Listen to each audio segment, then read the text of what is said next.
سلام، وقت همتون بخیر، خسته نباشید. یک دستگاه هوندا کلیک 125 هم برای سرویس کلاژ ما مراجعه کرد. بریم صداشو هم دیگه گوش کنیم ببینیم چیه. این صدای فولی عقبه و اینکه فولی عقبش رو بشکافیم ببینیم وضعیتش چجوریه. و خب دوستان، فولی عقب جلو باز شد، فولی عقب رو شکافتیم، بولبرینگاش خرابه، باید عوض بشه و فولی جلو وضعیتش خرابه، یه ذره جاشو گشاد کرده، لنت کلاجش خوبه، ساچمش باید تعویض بشه، پله کرده. و خدمتتون عرض کنم که این وضعیت تصمشه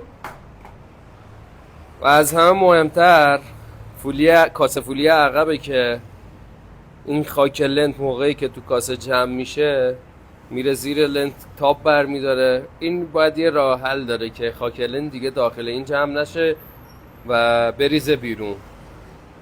و راه حل شما برای مشتری خون انجام میدین، درستش میکنیم که دیگه خاک لنت داخل کاسه جمع نشه و بریم یه سرویس دوره قشنگ هم برای مشتری خون انجام بدیم که اینم وضعیت توی درب کلاجشه.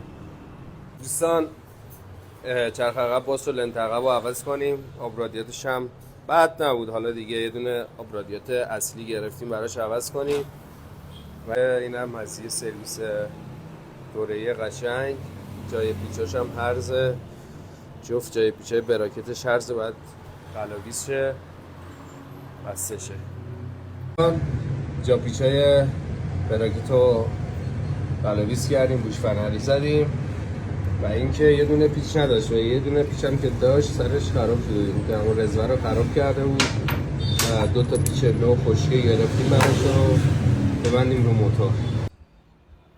خب دوستان، اینم از سرویس انژکتورشوییمون که کاملا شستشویی انجام شد و اینکه بریم سوزن انژکتورشویش هم یه دونه دستگاه بشوریم. و دوستان، اینم اتمام کار کلیک 125 اتاق قدیممون. سرویس انژکتورشویی انجام شد، آبرادیات عوض شد، پیچای براکتش جفتش عوض شد، لنت عقب تعویض شد و اینکه فلاپ سمت راستش رو تعویض کردیم و هر ایرادی که موتور داشت و جزء سرویس دوره‌ای بود و ما انجام دادیم.